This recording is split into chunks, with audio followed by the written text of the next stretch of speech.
سلسلے کو کہا جاتا ہے جنگ جمل۔ علماء نے لکھا ہے، مولانا عتیق الرحمن سنبلی نے بھی لکھا ہے کہ جمل اصل میں عربی زبان میں اونٹ کو کہتے ہیں۔ تو حضرت عائشہ رضی اللہ تعالی عنہ کی پالکی اونٹ پر تھی، حضرت عائشہ رضی اللہ تعالی عنہ اس پالکی میں تھیں،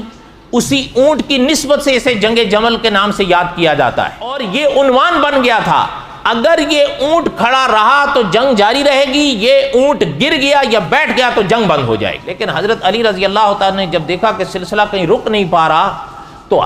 بعض علماء نے لکھا ہے کہ ایک صاحب نے آگے بڑھ کر وار کیا اس اونٹ پر جس پر حضرت عائشہ تھی،